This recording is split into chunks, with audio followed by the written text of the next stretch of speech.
I think these days with books everywhere and the internet, it's very easy. So that's really my experience with that. Okay. Established writer, well, sorry, no, I'm not sure I got the last part of what you said, but I guess you are referring to me. Yes, but nonetheless, I wish to start by saying that I represent an industry that is endangered. Why? If you all have the answers. I don't know if there's any artist here who regularly reads the paper for the culture section of the paper. Well, just one hand was raised, but then they say okay, perhaps you too, okay, more hands are straightened up, but the statistics show that artists, the art pages are on the least read pages. Then the result of this also impacts on the quality of the kind of writers you get. Because just like you have at the federal government level, where they can post anybody to the Ministry of Culture, like it happened under one of the regimes. They posted a lawyer who could not pronounce Bruce Onabakoya's name. In his presence, they called him Bruce Onabakoya, something like that. And she said it about 2 or 3 times, and Dr. Bruce looked at her, and then because apparently she had never heard of him before. And you wouldn't blame her, she was put where she did not belong to. In this case, we have reporters who are sent, maybe who would rather be covering business or covering politics, where they will make more money. And I can tell you for sure that I say someone who was covering business in the paper I represent, the paper I work for, he was there but no longer there. He owns a property in Banana Island now. I'm not sure an average art writer or art reporter can afford a painting from an artist except you gift him the painting. So, but it's not about money now. My concern is that the arts, the culture sector of the papers are dying for several reasons. Why I blame the journalists for not engaging the issues enough. I also blame the reading public for not making that section relevant. An artist only looks out for the paper when there's a publication on him. So that's a very serious problem before anything about whether it's advantageous or whether it is not can be talked about. Because not long ago I was telling I was telling him at the hotel that I was shocked that some art students have never heard about Kolade Oshinobu, have never heard about David Dale, and then there was someone who had never heard of Bruce Onabakoya, an art student. And it looks like a joke, but this is becoming daily realities. People graduate from universities, they are not well informed. Now, this artist, tomorrow somebody can come up with a work by Dr. Filani, rebrand it, put his name, and because we are in a country where we suffer, borrowing the word, from collective amnesia, people will say, oh, that is his work. People will accept that because there is really no document, well, not that there is no documentation. Not enough emphasis is based on that.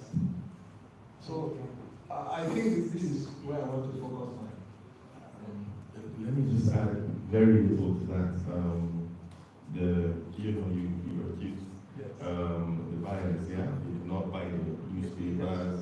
I don't think it's entirely their fault. Let me tell you, the main fault lies with the owners of the newspapers themselves. Let me give you a very good example.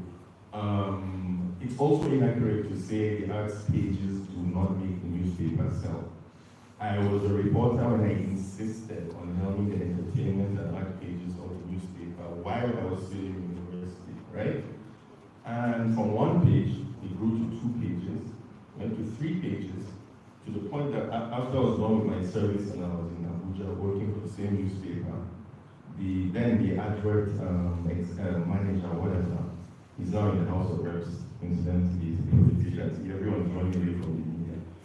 And at the meeting, a very big meeting, he mentioned it, that there's a direct relationship from a spike in sales to the commencement of the arts and entertainment pages. Suddenly, the business people took notice. It basically became whatever Abdul Karim wants, give it to him. That was why I was coming to Lagos. Anytime I feel like, even if it was some random interview, get out to Lagos and go to it and come back. They knew the importance, and people were really, really into it. I like to think my newspaper also positioned even Kannywood and parts of Nollywood, both in this part of Nigeria, in a certain light that they probably still enjoying up till today. We have a little bit of history here, and it goes back almost 25 years. I was the first person to interview me as like some, kid at the French Cultural Center. I was part of this thing we did with some French cartoonists and illustrators. And I just want to say, because of how passionate he was about his work, you could see it. I still have the page you wrote about us with the illustrations. I still have it, Very fantastic writer and journalist. So the owners, basically, it's all about money for them. So if they feel if they don't see the importance of the arts, they will not fund the pages. While I was editor, and I was editor for 13 years, you dared not touch my art pages. I personally groomed the writers. They could come in from whatever background. There was IB, Vanessa of Young. Most people here know Vanessa, yeah? You do great. Fantastic writer. Nathaniel Bevan, I'm sure you know Nathaniel. I groomed them, I hold their hand through the process and eventually remove the training wheels, and they fly on their own. And it's a big deal, 4 or 5 pages of arts, in a national newspaper. Now, no one would come and tell me, oh, we have 5 extra adverts, you need to drop 1 page. I'm like, no, we need to add 1 page, you mean? So that was the kind of trouble I gave them. I fought for it. So maybe the people who should fight for it, they don't really feel like they should, or maybe the owners don't care about it. Yes. Maybe I must just respond to something. I'm sorry. I didn't want to dwell on this topic a lot, because in this day, after 2004, when I joined the comment as the art editor, the following year I was promoted to the deputy editor Sunday, in charge of arts. So I had 8 pages, actually could have been 12, because I wanted to replicate something like the Sunday Times of London. I was editing this for a long time, for 10 years. In fact, I was a deputy editor to Shegun Adeni, to several editors, to 2015. I got tired, and I said, look, I'm stepping down to arts. I'm no more interested in writing about politics and other things. But in between that time, before the pages started to shrink, when they bring adverts, I would the advert section would come, they wanted ads, because ads were one of the late pages. I would say no, I stood my ground. And the chairman would give me the go ahead and say, look, take 6 pages from how many adverts pages or other 6 pages? I'll take it from across all the desks. So, but that is not I'm aware of what that's not to say that your point is not valid. But I'm aware of all this, but I'm saying that the real problem is the patronage. So there's really nothing to fight, because how many adverts has arts attracted? You get adverts only when you have readership. Just like if you have, those of you that run online blogs, if there are no clicks on your site, what are advertisers, why would they be interested in your blog? I think it's, from my humble perspective, I have much less years in art than you, but what I observe, and I like what Dr. Castella said this morning, think of the museums. People see them sometimes pieces where you put a piece of art and you forget, and I think one newspaper is facing, and what art books are facing is how you renew yourself. Your competition is Instagram, where an average time on a post is 1.4 seconds. That's your competition, right? We all flip through and we don't read. And there is a need to renew. So Giselle Castello said, my museum is a learning space. I'm not a place where I just portray just pieces of art. I wanted the book with Sarcelle to be a contemporary actual book where people will reach into the artists and buy pieces, which they are doing. It's not about late artists, it's about current artists. Okay? So I think what I'm saying, I'm not here to give lessons, but I think there is a need to renew and rethink of what's the mission, so you can still have this readership and be tangible and be relevant. So I think this is a fight for the museum. You renew yourself as an art page. You renew yourself. Will it be digital? Will you have influencer? You have to go with the flow. And with the art book, I'm part of an ecosystem as well. I don't have the competition you're having. Because my book, you have to hold it, you have to spend time on it, it's more than 1.4 seconds. And you have to buy it, by the way, before, right? So this is a real challenge we're all facing, but you're part of an ecosystem and you have to see how you enter it and renew yourself and rethink your mission. And there's still people interested in art. I love reading about articles by art. This is my favorite page. And there are many people doing it, but we need to find a way to reach them in a less classical way. Not easy, but there's still a way. And I'm very, very hopeful. Okay, thank you. Talking about one of the importance of art writing or art documentation, you guys are just talking about it. I remember an early experience I had. So I buy Guardian, and I just wish that German and Nicola or German was here. Because every Sunday, there is thing on Guardian, and it's usually German arrested. So, there is a exhibition in, there was no internet then, there is a exhibition in Lagos, Aka Group, and there was this late Sikat. So, just to talk about the importance of reading or documentation, so I bought the paper. I found the address, I went to Lagos. How I went to Lagos, if you remember what the project is, if you are good enough, I couldn't buy the seat, I bought the middle seat, the project. So, I went to Lagos to see that show, and I saw Sikat's work. Even then, I became fascinated by Sikat. Fast forward, many years later, I didn't know I was going to show Sikat years after. That's how I followed him over his work, and somehow we had ICD Center, and we had to show Sikat twice. Meeting Sikat, when he was using my work, it's painful. And even when we went to Artex, he was one of the artists who took to Artex. So this is my experience with writing. This is my experience with reading books. I also remember one time we had a very great book that Victor sitting here was just when he came back to Nigeria next 1, 2, 3, yeah? 2, 3, 4. So before I get invite the other panelists, intentionally we wanted to have the artists on this so that we can have the artist experience on publishing, on documentation, on even how to.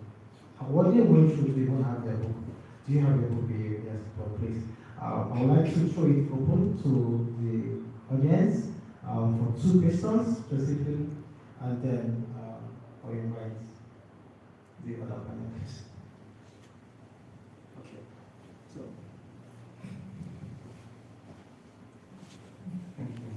it's just a comment. With my experience in the media, because I came on a designed newspaper in my early years when I look back. It has to do, art pages are not the most popular anywhere in the world. Let's be frank with that. You understand, it's a very niche audience that you're looking at. And we can give all the excuse we want to give, but we are not also moving with the time. When I came, Monara she's not here, but I know what we did to make those art pages readable. Some of our art pages here are not readable, they are not segmented. It's like a dance. When you look at that, we are dealing with how many bytes? We are dealing with just little. And you have this dance. If you're not doing PhD, why would I look at that? You understand? So segmentation of news, use of images, and breaking it down. So if you look at the old next pages, those are the things that I did, like broke it down, artist studio visit, small writing here. Then you have what they call big read. There's a reason why they call it big read. So if you have energy for the big read, you have a big read. So I don't see why somebody should be writing 2,000 words on something that you can condense into 800 that is easily digestible. So you have to create readable things. You have to know that the time we are living in is not the times that you don't have things that are competing with you and you only rely on novels and all of those things. Internet, shorts, and all of those things. You won't even read a page. If you use Instagram, if the caption is too much, you don't. You just like there, then you realize they are talking about obituary and you are giving it thumbs up. So that is the thing. You need to break, you need to like segment it and all of those things. And some of our journalists should find the time to do studio visits, please. They should. I can't say that enough. They should do studio visit. It's not only when people are doing exhibition, they send to you. A lot of them are not doing the work at all. I'm sorry. They are just waiting for PDF, press release, and stuff like that. There's no engagement with the art. There is absolutely zero engagement with the art from the media section of this industry. Thank you.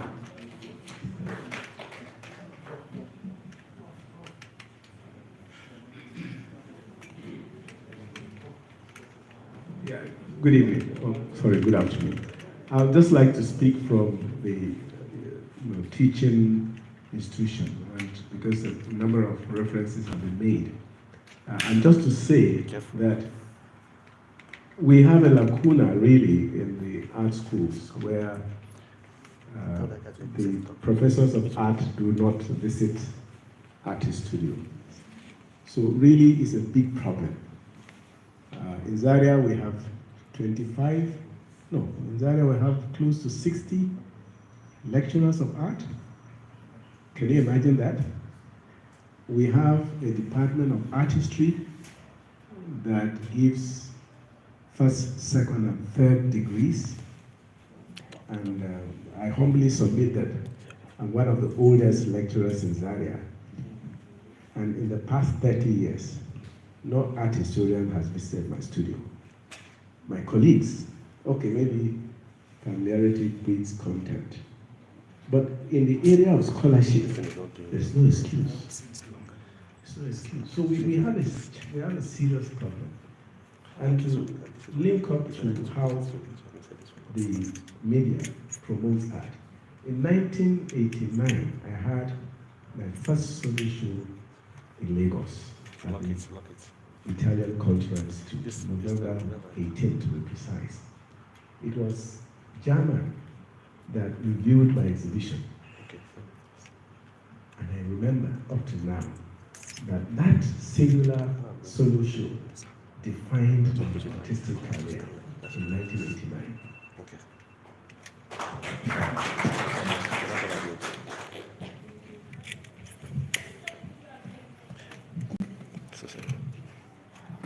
Good afternoon. I just want, my name is Dolly Kolabalogun, founder of Retro Africa Gallery. I just wanted to concur with what Sir Victor said earlier regarding arts publications and newspapers, but also just publishing generally. I think that the people and the custodians of these platforms are, quite frankly, archaic and are refusing to move with the times. The truth of the matter is, it's not because there's a lack of interest in art. In fact, I would actually say the opposite is true. We're going through a renaissance in the visual art space in Nigeria like never before. The truth of the matter is there's more interest in art now than there ever has been historically, both internationally and domestically. So if the readership is not interested in the publications, because the publication is not in line with what is happening in the scene. That's mainly because the people who are in charge of the editorial boards are either not involved in the scene, are not present, are not known, are not coming to the spaces. I am one of the leading galleries in Nigeria, and I open and founded my gallery in Abuja, and I know how difficult it was for me to get journalists to come to review my shows. You know, I have to pay them, essentially, to even just come. Whereas I should be coming on a regular basis. I should know everybody that's the arts editor in newspapers in the country, and I don't. And that's because they're not on ground. They're really living in an isolated bubble that is really not, it's not compatible with the movement that is taking place right now. The truth of the matter is Nigeria is a very young country. The vast majority of the population is under the age of 18. Meaning that if you don't have a means of transmitting your information to the new generation, then you will lose readership. and that readership will go online. I read the art newspaper in the UK and abroad frequently. In fact, that's one of the most well-known newspapers for the arts in the Western world, and they do it both digitally and in physical publication. I make sure that I buy a physical copy whenever I'm available because it is that good. And I wouldn't do the same for an art section in Nigeria because what they're writing is not relevant to what's happening in the landscape. And you've also not digitized your information channels in such a way that is consumable and readable. I mean, the vast majority of blogs that we read in Nigeria are owned by young people who are in their 20s and 30s who are creating digital blogs that are more in line with what is happening. So I think that the onus is also on the editorial boards of these newspapers to do some introspection as well, to reform themselves, to bring in new blood, fresh ideas, and to modernize and not try to keep doing things the way they've historically done things and wonder why the readership is getting low. Thank you. Very interesting. All right, so it's my honor to invite Jacqueline Sowore, please. Accomplished artist, then Mr. Sosen. I remember him going around studios. I've done it this way artists. because Can I interview you? So I intentionally wanted to learn and understand how that happened and what it was for him. Because we critics, we also have this lens we view each other from. So what was it like publishing? Because I was at your book launch in Lagos.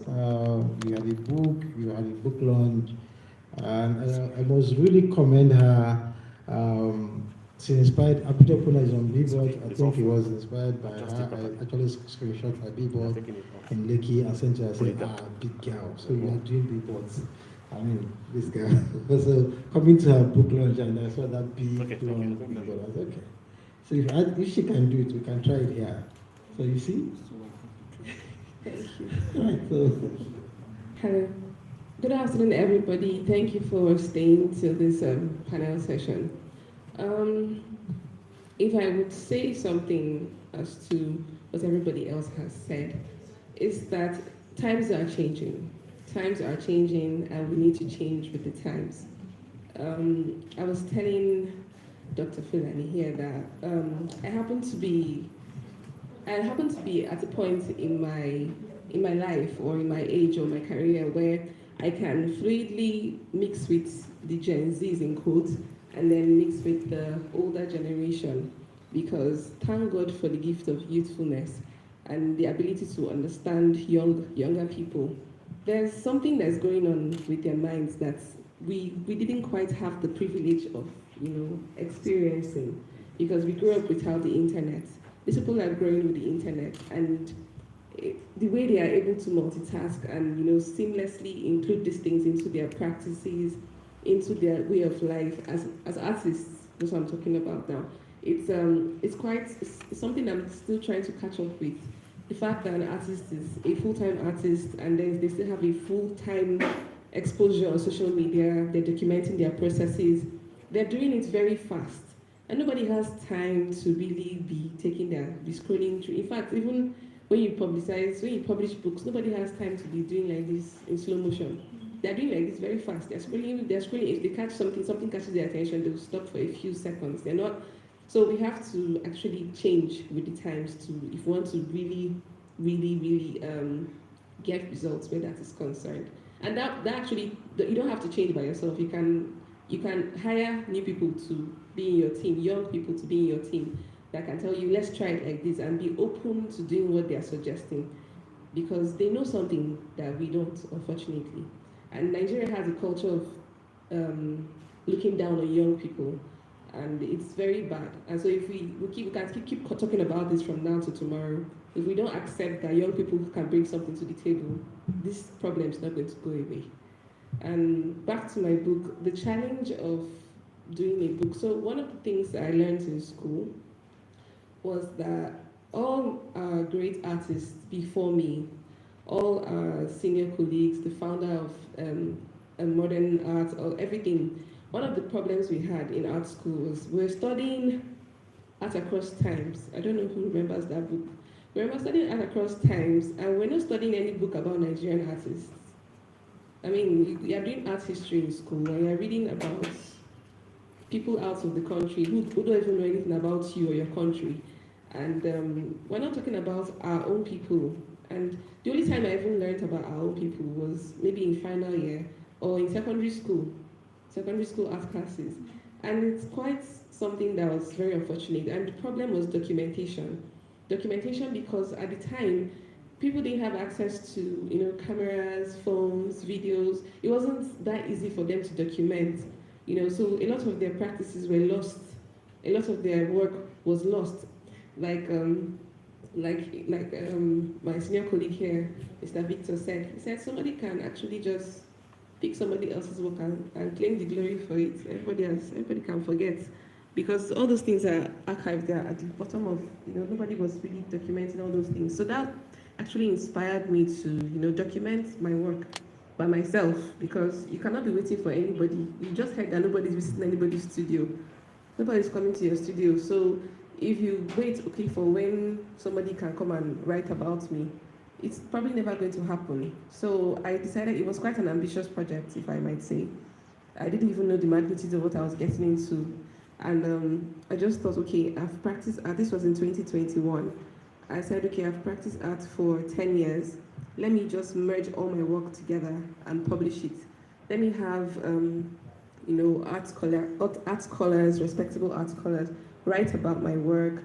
So in this book we have Professor Jerry Buhari, we have Professor Frank Ugiomo, just like a lot of, and there's some other curators from out of the country. And I'm just like, let me have a balanced international perspective on what people think about my work. And everybody was kind enough to be on the project. It was quite tasking to follow everybody. First of all, saying, would you like to write about my work? All those, it was quite tasking to combine that with studio work, because I'm also preparing for a solo exhibition at the time. But it was something that I needed to be done, because my practice was shifting. I was moving from being just, for those of you who don't know about me, I'm a ballpoint pen artist predominantly. That's what I do. I draw with a pen, very large canvases, something close to what's behind us. And then I was rebranding myself into a multidisciplinary artist. So I needed to document that phase of my life where I was just drawing, and then wait for maybe another 5 years to document the next phase of my career. And this is another thing that I need to say to people who are in the room, who are, trying to start your career, whatever career you're in, hopefully it's arts since you're still down here, is you don't wait for anybody to have done something before you do it.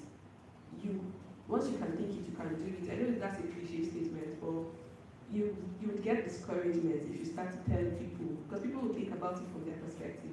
Can I do this thing? I can't do it, so it's not possible. And they'll tell you that it's not possible. So at the time I said, I wanted to do the book, it was first of all a small book. Started becoming very massive. The coffee table book. I have 10 authors that wrote in the book. 10 people. And so following up all those people was quite a very challenging thing by myself, because at the time I didn't have so many. Now I have a lot of assistants, but I didn't have a team. I didn't have assistants. It was just by myself. Follow up with this person, follow up with that person, and then documenting your own works. So luckily for me, from the beginning, I was taking pictures of my works with good cameras. So those works are no longer with me, but I had good images of the work. That's something I learned very early in school. No matter what you're doing, take a very good photograph of that work. Take a very good photograph, because you never know when you might need that photograph.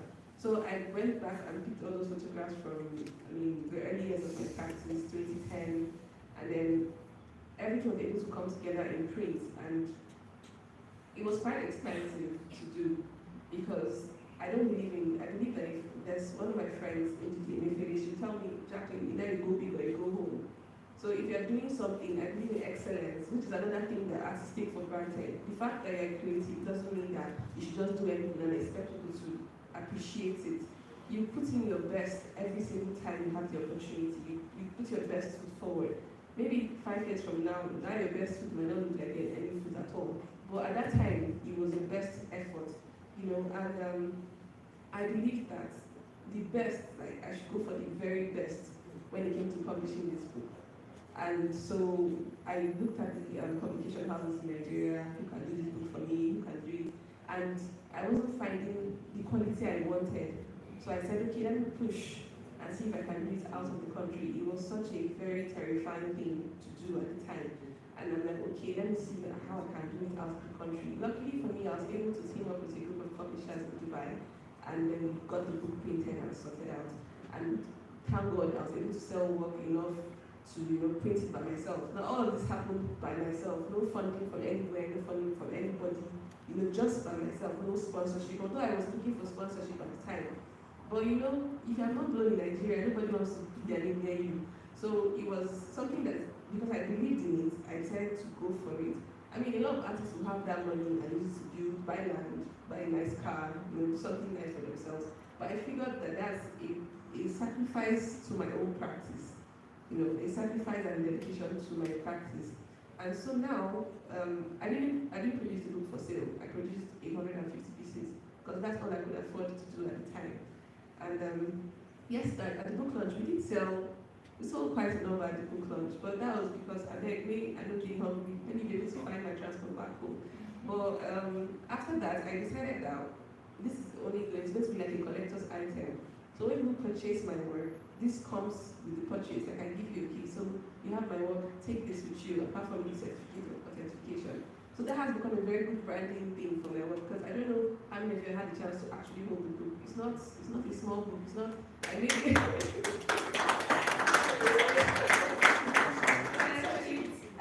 I spent quite a lot of money to do it, and I'm very proud of the book. I'm proud of everybody that contributed to it and stuff like that.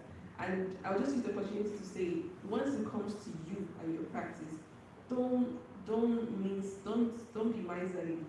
Be willing to invest in your practice, because it's that investment that will yield increase years to come. I know where this book has gone, and the offices that have it, and the countries that that it has gone without me going to those countries, just because of the quality of the book. I mean, I had a collector tell me, I want 10 pieces, I want to buy 10 from you, I want to be gifting it when I go for my meetings, I just gift it to my business partners. And if it wasn't that good of a quality, nobody would think, oh, let me use it as a gift to people that are my colleagues who are important as well. So that's basically what I'm trying to talk to.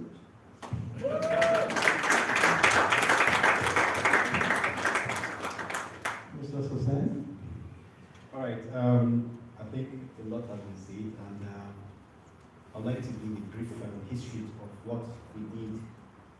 It all started with a dinner I had with a friend called Miguel, who was a diplomat here working with the European Union.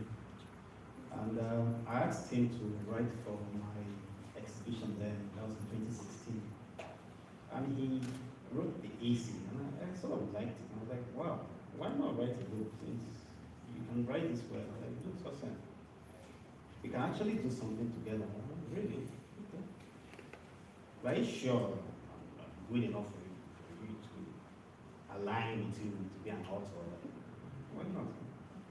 So we started and drafted some questions that hinged on artist practice, why they practice, do they have elements of their traditions, culture, their practices, or how far globalization has affected their own work. And, yeah, so the responses that we got from them were quite varied, and in some instances were quite shocking. For example, I asked an artist that, why do you paint? Like, I want to make money. Really? You pay to make money? Like, but I mean, it got me thinking again that you can intellectualize art, yes, it's true. But it could be as a source of earning. That's where entrepreneurship comes in. So I got a bit uncomfortable, but reflecting about it, like, wow, okay. Amazingly, that same person now is no longer being, not as before, it's caught him now. So yeah. So another aspect of it is getting sponsorship to publish. We did this 2017. I think the last interview we had was in 2018, and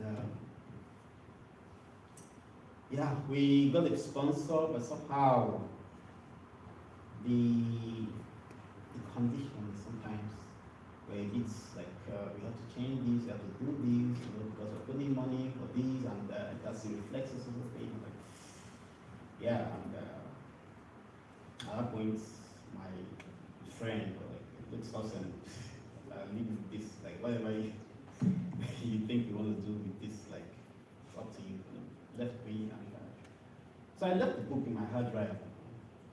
Sometime last year, I met Sarah at my exhibition that I had with Amarachi, and after the exhibition, I got a call from her and she wanted to visit, and she came in and was like, okay, I've heard about the book, and do you guys still want to publish it? I felt like she's just one of those people who like talking, just come around and, because I've encountered a lot of people who love talking, talk and do nothing. You know? I was like, okay, give me some time, let me reflect over it. And while I was reflecting, my friend who's you reached out to me. I was like, oh, there's somebody in town and she wants to, like, oh, really? Why not? Let's give it a try. So when she came in and I handed over the manuscript to her, gave it very thorough editorial direction, said that we should remove this and that. So somehow the additions that she brought, the contributions that she brought to the book for being quite okay, because I've gone through a process in school where you write theses that you have a team of supervisors that would like suggest to you that this, that, so it wasn't something so new, you know, and I liked all of those suggestions. I was like, okay. So we had meetings, you know, we argued that, oh, why not do this, let's do this. So in the end, you know, you have to learn the art of negotiations, compromises here and there, because you're not just working alone, you're working with people. That's a very, very important art that I learned from this collaboration with Sarah too. Yeah, so, yeah, basically that's about the book. Then what informed the choice of, it's basically a book about paintings, except for one person who doesn't like to say that no way my paintings should not be shown. Let's have these conditions. Oh, you are not listening. So, and why did we choose painting? My friend would then say that aside the Shakespearean style of politics in Nigeria and Nollywood and football and music, the most prominent art form here that is quite known in Nigeria is painting. And for me, it was a personal bias. I have an MFA in painting, so if anything for painting, I'm in for it. I'm all for it. So, yeah. So what informed the choices of people who were part of it? Quite hard. There was that thing of artists having narratives and people who had unique stylistic tendencies, and you know, no matter how you set some of these conditions, sometimes it gets a little bit confusing for you. You just go for what you like. Yeah, it's basically a collection of what we like in this book, and I think it's not like a manifest of the best of art in Abuja. It's just a viewpoint from all of us. Yeah, thank you.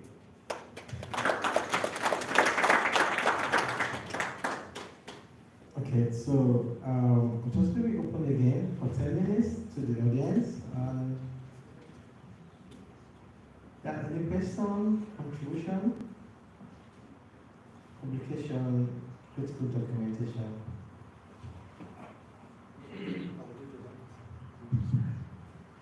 I actually shouldn't be speaking a little bit because I digested the contributions of our presenters, which was quite interesting. And I was complaining because we are giving a lot of sacrificial services to the arts. Documentation is fast processes and it's very difficult. From writing to the book itself. So for everybody going through that, as that does terrain, and become successful. It's something we should implement. So thank you very much for helping the arts. I can't help talking about what's with this cooperative outreach leadership. The arts has very few leadership actually, you know, but I think what affected your data is the transition between hard copy and internet. For example, I might not read this thing, but if I Google your name, the articles will come out. And you will not record me as reading the article in this day. It does not mean that the research done by this day has direct correlation with the readership, but it gives an idea. And I must confess that this is indeed one of the very shining stars that we have in our fighting. Somebody mentioned people coming in, reading through PDF and waiting for the catalog. He does interrogate with the artist and he discusses the art itself professionally. So we are actually scared of losing people like that to bigger positions. But I was commenting this afternoon that I'm happy he's still in the art profession so that we can get quality reviews in the newspaper. I'm happy to meet Sosen this afternoon. I've always been a fan of his. I like his work. I like his work. Freshness. You see, freshness for chromosomes is important. You know, we can't all live in the arid land of where artists are defined. We need to inject newness into it, interpreting it in different ways. And I got more interested when I discovered that he has the capacity for intellectual. So, you know, his intellectual something is quite active. I've read a few notes, but insightful. So, if you graduate this with Madam there, you know, you are doing a good thing. I like the good thing, you know. You have to go to. Great job you are doing. Broadcasting the talents. Broadcasting the talents. This morning I was talking with Mr. Silva about the artist as an embodiment of multidimensional creativity, and that's what we represent. We discuss the way we are talented in many ways and put them together, you know, to act in publication. And these are the kind of dynamic individuals that we decide to have, to change the industry. Because without documentation, you are losing history. The trajectory of historical analysis is hinged on documentation. And now I'm happy that we have the internet, we have everything that will assist you. So we see that coded and collected documentation that people are doing. And I'm happy about that. I knew exactly through the Facebook, you know, I just like that. Okay, I like that first, and I like that work. Nice picture. So, and I got interested in the female challenging male in this dominated profession, giving details to otherwise, you know, complex issues. And I'm happy to see that she has documented her work, even without profit. I mean, material profit. But you will read it later, you know. So I congratulate you for that. You said I shouldn't talk about it. In 2010, I think 2009, I was invited to be part of the curators of Dakar Biennale. Yes, Dakar Biennale. And I came to Abuja, I was looking for artists. And somebody mentioned his name to me, and I saw him, checked his folio, I met him. Very interesting character. And he had, I am not, as a then, I wasn't too keen to show installations. I was willing to show those who have triumphed in verisimilitude, at least as a product of Nigeria. But I saw what he was doing, an installation, with wood, very interesting. And so we went to Dakar together. Okay, when we went there, at the end of the day, because he was selected, and ever since, all these catalytic systems, you find it very fertile. You get it. And I know people like that. I'm sorry I talked too much. Thank you, sir. Thank you. Okay.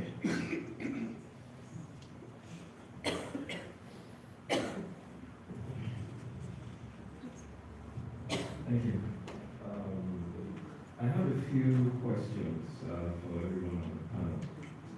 And I would like to just preface an idea.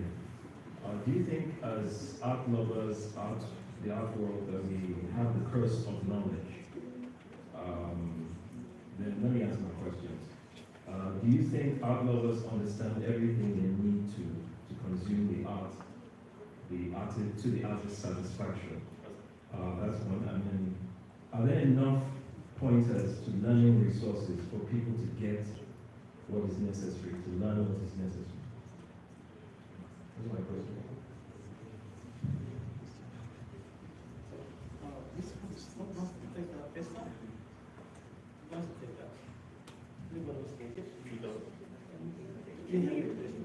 Are there enough resources for people who want to learn about art? Are there enough resources out there for people who want to learn about art? Sorry, the acoustics of this. He wants to answer that. There you go.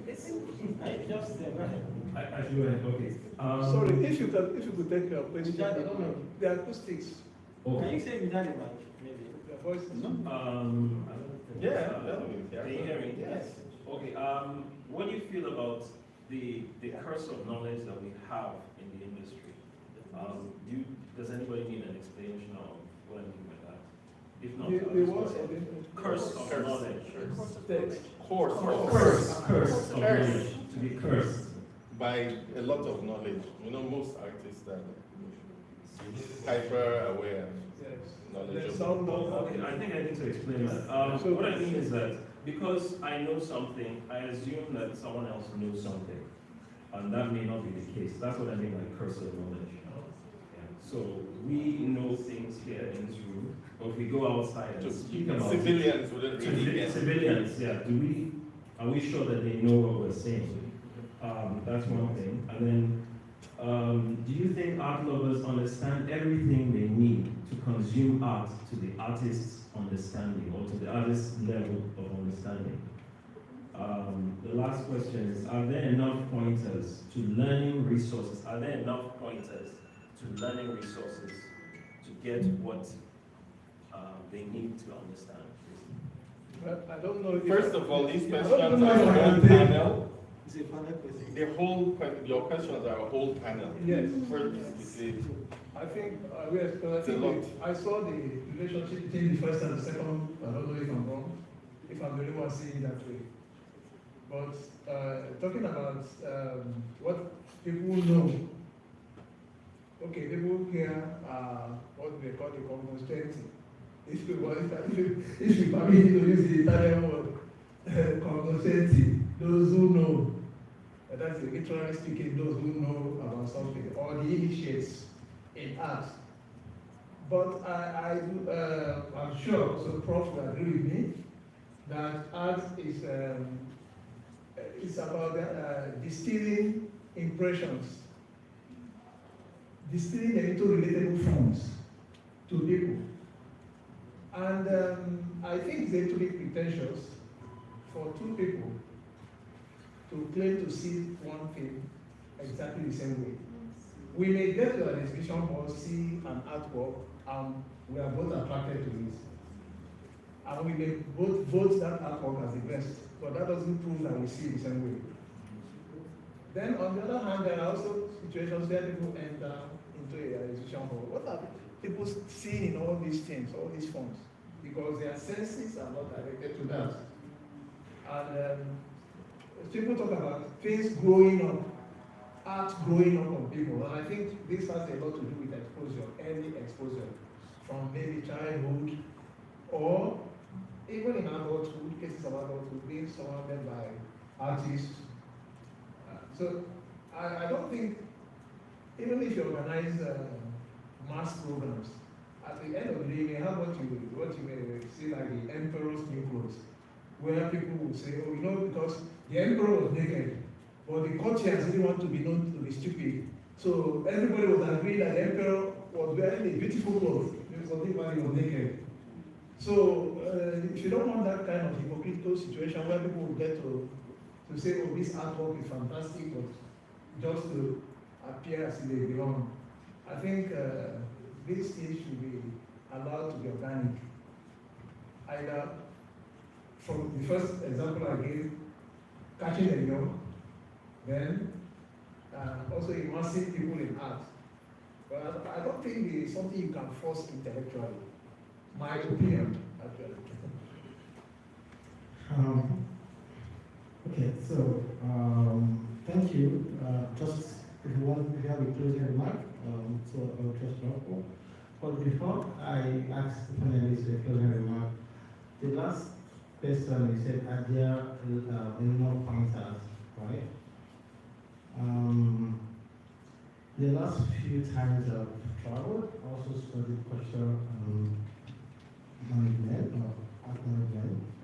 I realized that art growth is intentional. It doesn't happen accidentally. In fact, one of the days in class, after a long time talking about culture, the last sentence was culture is constructed, which is a different conversation, but let's not be into it. So it means somehow it is intentional. So driving art growth or driving art consumption or even what the French call cultural imitation is intentional. It is a strategy. It is policy. Countries have policies, how arts are imitated. And this is one thing that whenever I talk about it, I just love off because I don't want to get sick. The countries will take time, like Germany take time 30 days to find one policy. 10 years each time they try a policy. In conclusion, they say art and science should be free. And that's why in Germany, art is subsidized. When you see German artists trying to walk around the world for arts, that's subsidized. Our funding every time. Why in COVID was at home trying to survive? My classmates were getting 5,000, 6,000 euros for 1 month because there was fund. Okay, so that's why they say, let's not even go into that. So there's a lot to be done for us to actually get people to consume art, and it has to be intentional. And so we had a recent cultural minister who had a very interesting outlines of what she will do in 2030 agenda. But one question I asked, how? It's not a thing you do, it has to have strategy to have them done. Because somebody, you used the word that we are those who know, right? That's why we are here. People are also somewhere else doing something else. So this is not even the best thing that most people want to do in their daytime because of what the kind of conversation we're having. It sounds even too serious or personal, for example, in my hands. You know, but if you're not into it, you won't even be sitting here to do it. People actually won't fly into to have these conversations. So my point is, it has to be intentional, it has to be like a strategy, it has to be like a policy that creates some level of assimilation, which also takes us back to the current assimilation process. People are actually exposed to consume culture strategically. It's a strategy, and that's why some level of knowledge and education in arts, which is part of what we also talked about, how art and humanities can be used to create or to shape citizenry. So I don't want to start on that panel. I just, but it's actually a topic in my heart here, which I know I can go. So I just told myself, don't start that panel. That's what is happening. I'm saying to my head, yeah, don't start that. So any closing remark, please? Okay. So I'm opening my arm now, just all right? No, my closing remark is I fully resonate what Jackie said. So you need to start new things. I did the book, and I hope it's a mere contribution to Nigerian art. I think my closing remark is art has to be less snobbish with people. I'm sorry. I go to a gallery, people want me to say hello. So art has to be more accessible. You break it down digitally, you make it more accessible, and leverage digital to engage young people. I'm hiring young people to advertise my book. I don't know how to do that digitally. But I think there is a need for art to be less snobbish, more accessible, because art is an emotion and is not the privilege of an elite. We can all feel things when we see nice aesthetic. So I think if the art shapers do the effort, digital is the right way to go to the young people, because there are great things we can do digitally, even content-wise. So for me, this is really the one key takeaway. The second one, I just want to say, as an outsider, Abuja art scene is thriving. And I'll repeat, I want to remind everyone to appreciate the richness there is in this city. I was in Tanzania 2 weeks ago, saying to Jacqueline, the art scene in Dar es Salaam is nowhere near Abuja. 2 galleries, respected one. Here we have like 10 galleries, we have exhibitions everywhere. We have art everywhere, in cafes, even in the mall. You go to Jabi Mall, you have art. I mean, this city is not, it's like a mini Dakar for me when I go to the Biennale. And people have to acknowledge that art is everywhere and leverage this, be proud of it, appreciate this. This is amazing. Me, I'm amazed every time I go out and I see how people dress and I see art in the mall. I mean, this is unique. Guys, you have an art city. Enjoy it. Broadcast this. Put this to the world and take you to NY to put this in the map for us.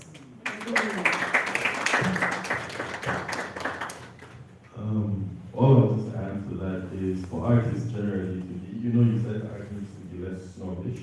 So from my own end, I think artists need to be more accessible as well. Not all the time, talking like you're writing a really complicated thesis or something. It's good. I like that, actually. Funny enough, I like that aspect of it. I enjoy it, but not everyone does. Now, if we really want to go viral, as they say these days, we really need to simplify it. It doesn't mean to take away any of the essence of it. No, it could still be just slightly more pared down and more accessible. And then even the simpler things, have a website. There are lots of free services or cheap services. Have a website, explain your art or try to explain, put it out there, make it accessible to everyone. And I think that's all access, really.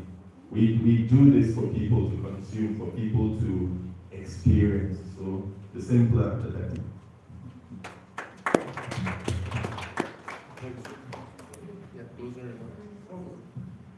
Well, he's closing, asking me to make closing remarks.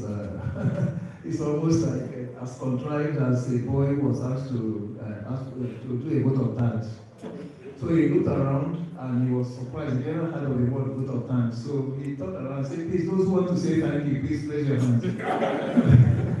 So maybe I should say remarks closed.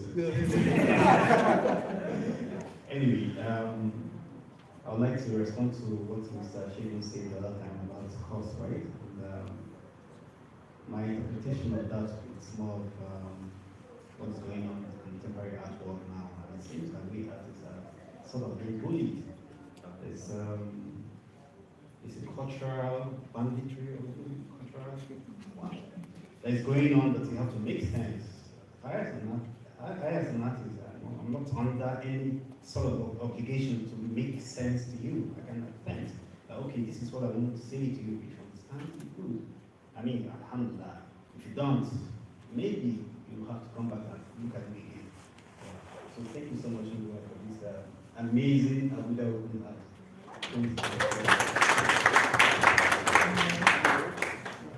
Okay, everybody has said something, everybody's tired, I'm tired too. But I just wanted to say,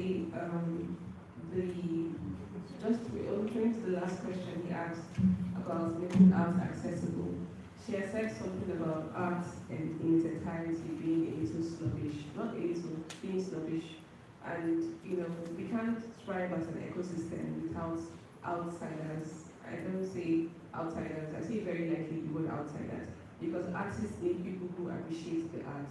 So we have the collectors, the galleries, we have the people who cannot really buy the art, but appreciate the art and make noise about the art. And if you are saying, okay, artists should be accessible, not just artists, galleries should be accessible. I put up a poll on my Instagram recently and I said, what would you like to see? Work in progress, my work in progress behind the scenes. About me, my life, my work in progress behind the scenes, and my life. And everybody was speaking, you, your life, your work in progress behind the scenes. And that's not something we're used to as artists. We're used to just quietly doing our stuff in the studio and putting it out there. But these people want to know you. Like, people who don't really buy the art but appreciate the art want to know about the artist. They want to know what you are doing, what you ate for breakfast, what you. But unfortunately, that's not how we were brought up. I'm not a blogger, but we need to find ways to allow people to experience us. So galleries need to find ways to allow people to experience them. We need to find ways. It's not only about the money, The money is a conversation that needs to be had because, of course, you need money to sustain these things. But if we're accessible generally, if you're doing exhibitions, you make a lot of noise, people will come. You know, as you trickle to the top. I know it's about sales, but as you trickle to the top, and people who need to buy will buy. But you need to promote a culture of accepting people. People will even ask you, how much is the ticket to the exhibition? Because they don't know it's free. So that's an onus that we need to take upon ourselves to be more accessible as institutions, as people, and I think that will help. Thank God for everyone and what he's doing. The availability of what he's showing. How much more accessible? Yeah, how much more than an open house? Yeah, so I would encourage everybody to take advantage of this. Find out galleries that exist within Abuja, the spaces that exist within Abuja, so that you can enrich your life. Thank you. Usually the tradition of Abuja pronounce is we unveil the map as is outside. We'll go with our speakers, our special guests to unveil the map. Tomorrow, just a quick announcement, we're at Motional Gallery and then the Sonia Masterclass and Touch Journey. But this map, which is out there, tells you about what is happening in 4 days. So please don't miss out. Take the map, go to the spaces, follow the festival, and while you're doing that, have fun. Thank you.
Exactly. So everybody.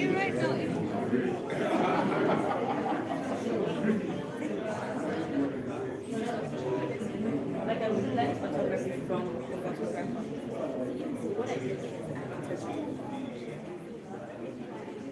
I'm sorry, I'm sorry.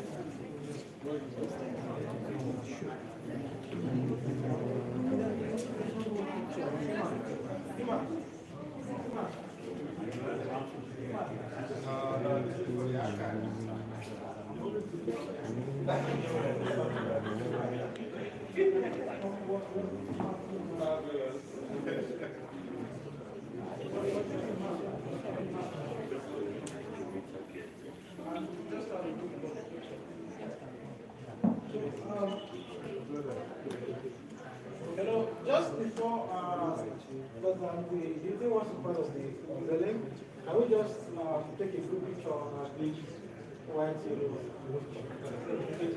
please? I just imagine everybody, let's have like the whole family, let's see if we can fill this line. Okay, camera, I will have people fill the line, let's have our speakers in the middle, and the rest of our attendees, please, you don't know where this picture will surface in the future. Everyone, call us to you.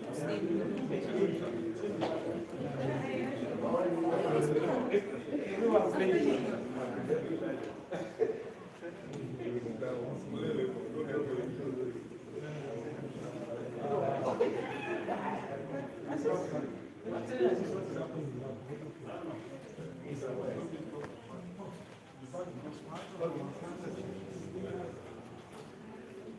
Just everyone at the open house, please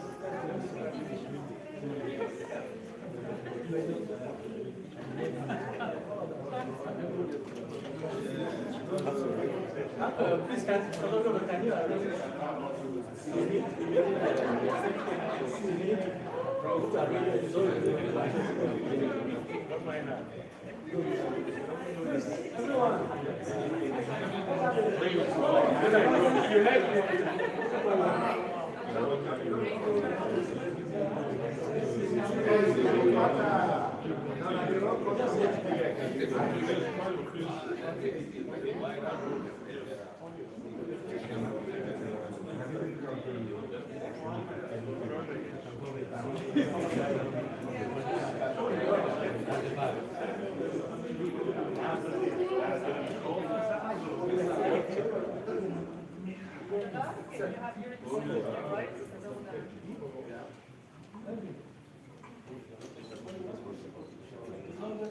How wide is your arm? Is your length? Oh, yeah, yeah, fine. Wow. You have a 1022. That is really less than that. No, it's here. When you improve what we call stitching.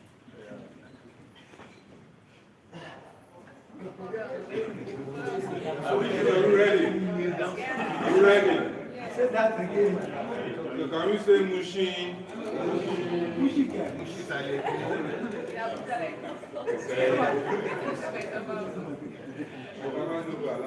What about Shishi? Okay, can we say Chin Chin there?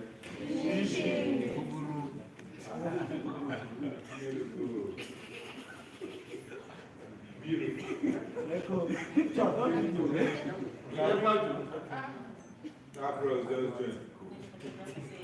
Is there,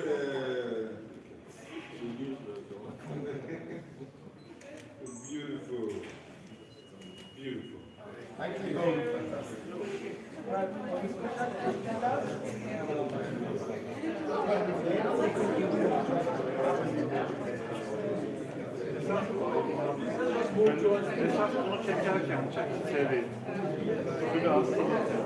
Şimdi gidip ben tek başıma hastaydı ona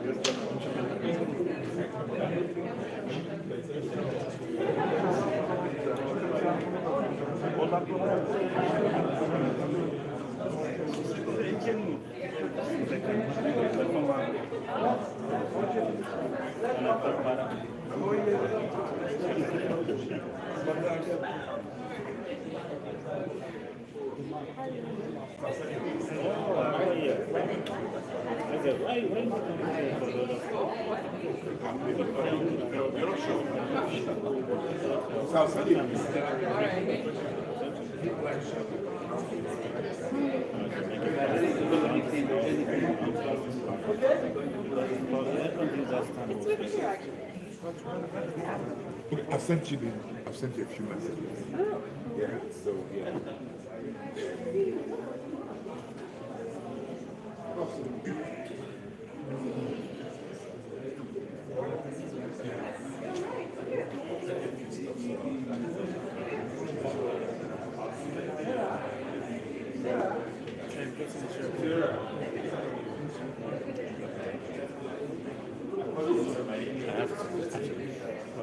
I have to buy it. I have to in Lagos.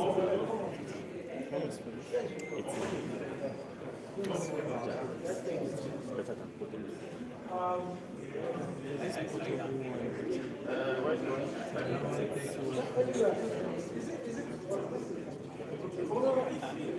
I think maybe a little more. Yeah. Yeah, more.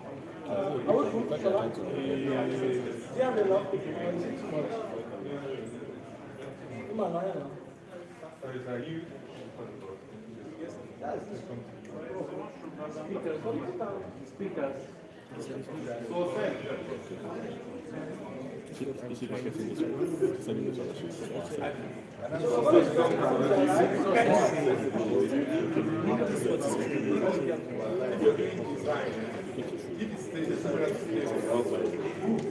So you come in somewhere else. Yeah, pull it down there, okay, and then shift so that way it's a video or picture, right? Yeah. That works, right? And so we're ready?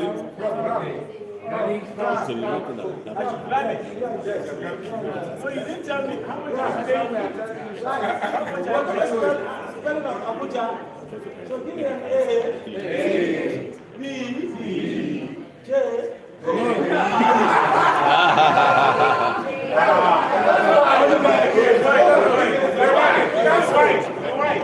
That is a big one. Not a big one. Like no other. B, Q, J, and A.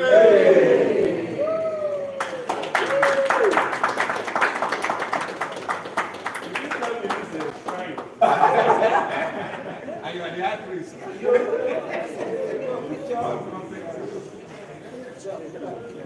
Congratulations.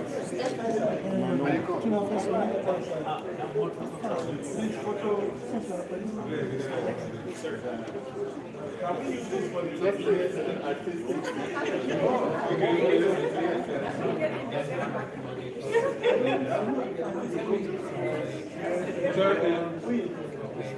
Taco, okay.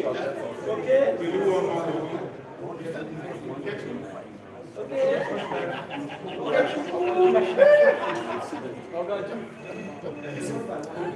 Are we ready? Wait, Am I tall enough? can you not be there? Please clap for her. That is the backbone. Okay, are we ready? Are we ready? Chin chin. Beautiful. Hey, beautiful. Beautiful. I think I read it. This guy is looking, he's fishing on trouble water.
job.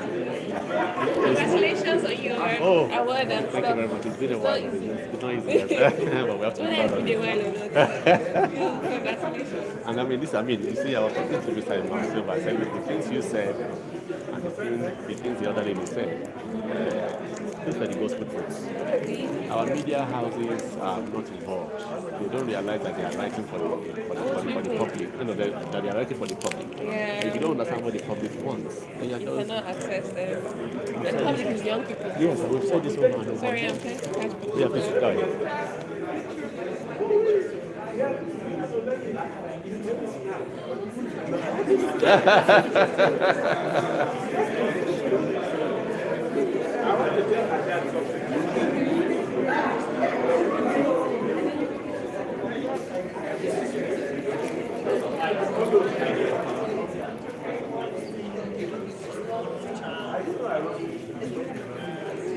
We are coming back, Abi. We are going to the opening. Oh, let me know. Okay. There's an opening at around 5 Okay. For the program again? Nodi. For this program? Yes. I'll be everywhere, anywhere that I know the program. Yeah, Nodi. Nodi. Okay, Yeah, I'll yeah, find it. yeah. Thank you.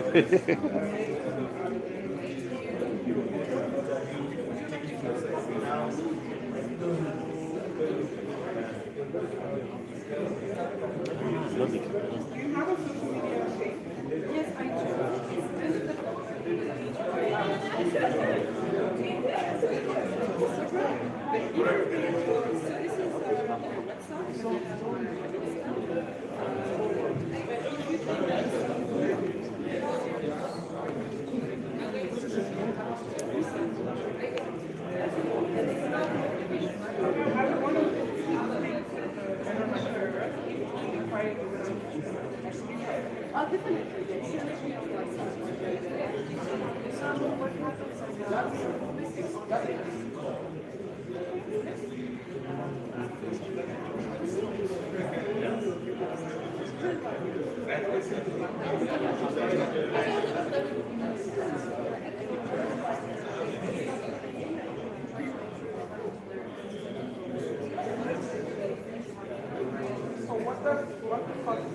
Thank you. You said there's an opening at Magic. Yes, there's So I will see you Sunday. just a little reception. You have been happy since 5. Are you happy? Yes, we always try to get people to support. If we couldn't make this one, we'll come and do more. If we can't make this one, so that we keep meeting, we want to keep meeting. We're still going to Turkish embassy, we're going to they bring their own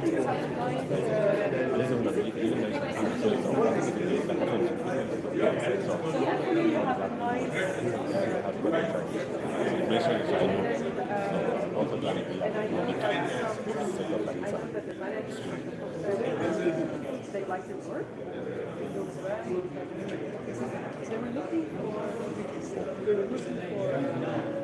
So we're looking for so this is why I hope my reward is that you have a great I want to be sure because you let me Yes, I want to. I have my bag here. I need to know. Okay, I'm not sure. Maybe the main building, I guess. From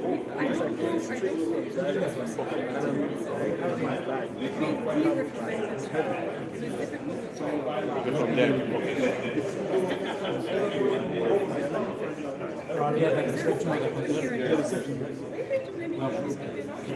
okay, the hotel, okay. No, here, okay, just here. Yes. I would love to visit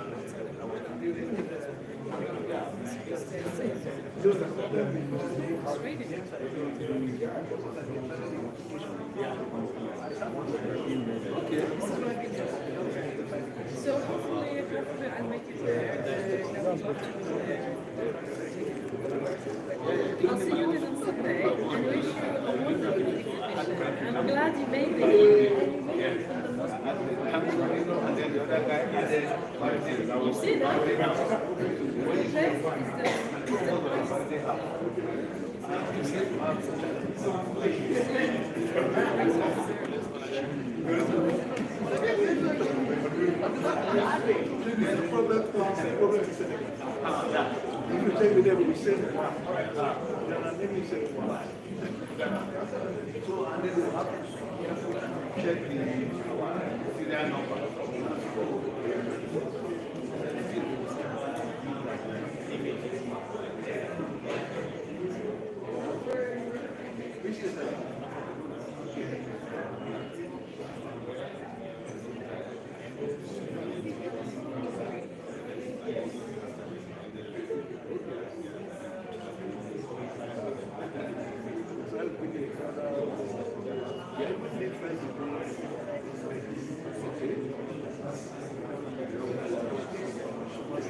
What else?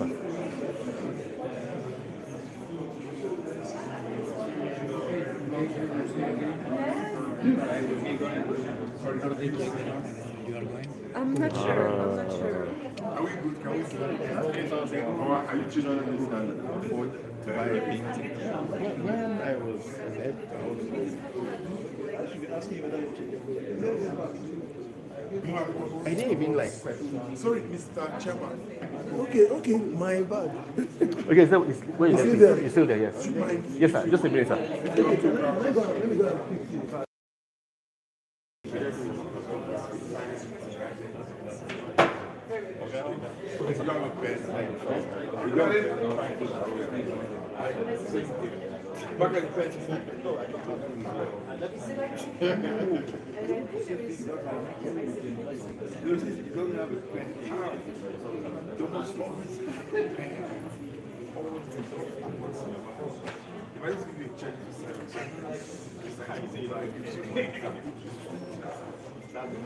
So, okay, we are set. Are you going to come to the hotel? Do you know why I don't even respond? Yeah, we are the places. You're man you carry from yeah, we are. Yeah, we are ready now. You understand? So, yeah, it's not good. Correct.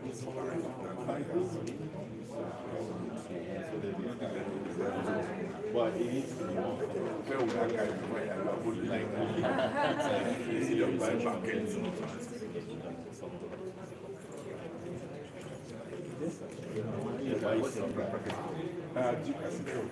Yeah, maybe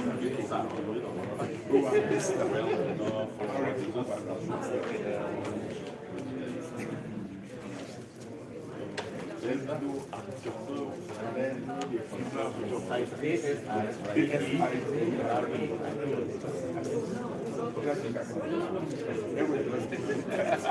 somebody has been senior man. I will just do that. I like they are creating to move, find one way or the other.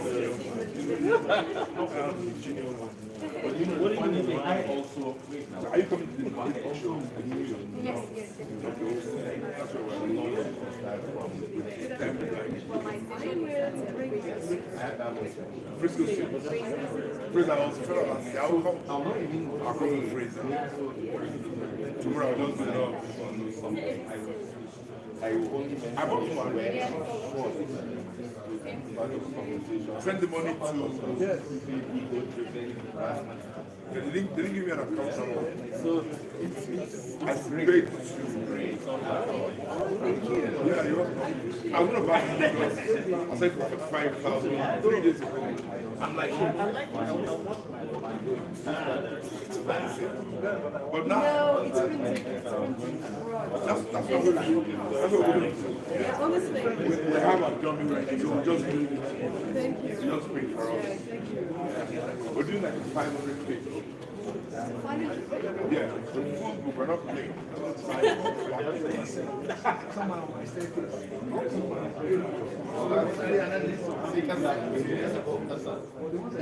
Yeah.